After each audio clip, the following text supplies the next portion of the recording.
All tanks, whether fuel, ballast or freshwater, are provided with sounding pipes which run vertically through the tank from top to bottom. These pipes are provided with caps to keep the tank watertight. For manual measurement of sounding, a measuring tape normally made up of brass and steel with a weighted bob attached at the end of the tape using a strap hook is used. After applying the paste, lower the tape inside the pipe and make sure it strikes the striker plate at the bottom of the tank. Then coil up the tape and check for impression of paste and then note the sounding from the sounding tape. Welcome friends. Today we are diving into the fascinating world of manual soundings on ship. In this video, we'll uncover why manual soundings are important and how it's done. So why do we need manual soundings? There is a lot of automation on board, a lot of things are automated, but automation cannot be always relied upon. And that's where manual sounding comes to our rescue. These ships are designed with huge ballast tanks, which are used to provide adequate stability to the ship. When we take water ballast in these tanks, the height of the water that is reached in particular tank is called the sounding of that tank. It could be 2 meters, it could be 5 meters, it could be 7 meters, depending on the design of the ship and tank. Now, through automation, we have always automated soundings available on the ballast control room, where the system is automatically measuring how much water is inside the tank. But like I said in the beginning, automation cannot be relied always. There, we have to take this sounding and measure the height of water inside the tank manually by using a sounding tape. You see, the ship floats in the water. So there is always risk of water getting into the ship. And it could go in any compartment. It could enter an engine room, it could enter in cargo holds, in the stores, and in the bow thruster room, in the pipe duct. So as it is floating in the water, this risk always exists. So in case of emergency, if there is a grounding, if there is a collision, or there is a hull breach due to some reason, and ship is taking a lot of water from outside, in that scenario also we'll have to take manual soundings. Because not all compartments have automated systems to measure the sounding of that compartment. Sounding is a term that is used on board for taking the measurement of the amount of liquids in all tanks on board the ship.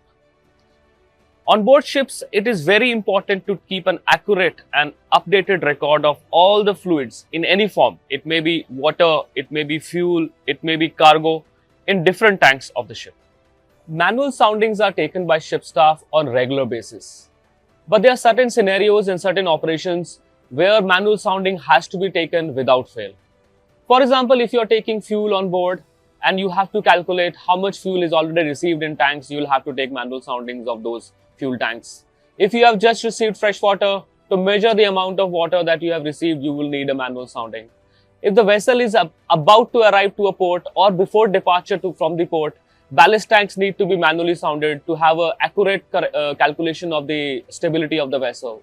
Then in case there is a change of command, if master is changing, then accurate amount of bunker is calculated so that he can hand over the correct amount to the next incoming master.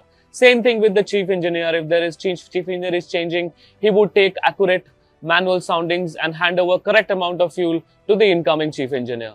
If the vessel is going to dry dock, then you would need manual soundings. If there is an emergency, as I discussed before also, grounding, collision, or vessel is taking water from outside, then you would need manual soundings to be taken and accurate manual soundings. So in all these scenarios, it is very important to take manual soundings, and that's why it is important that a cadet is familiarized and is confident that his soundings are always correct.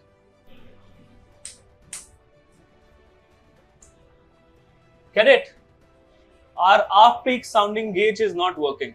Please get the manual sounding. Okay, sir, I'll get it.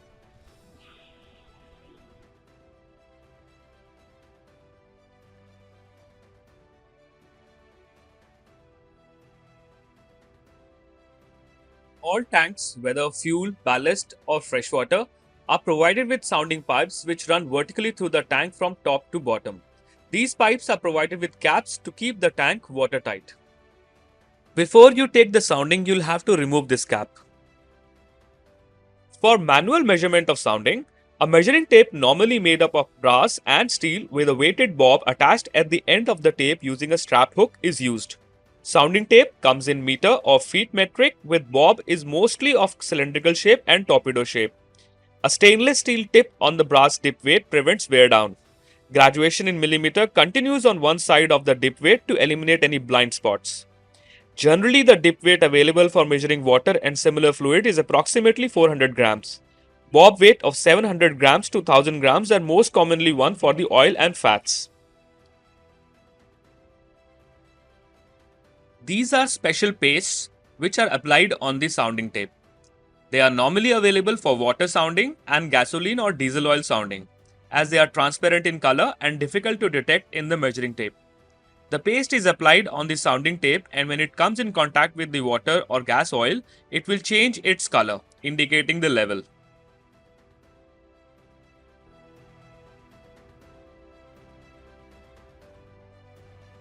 After applying the paste, lower the tape inside the pipe and make sure it strikes the striker plate at the bottom of the tank.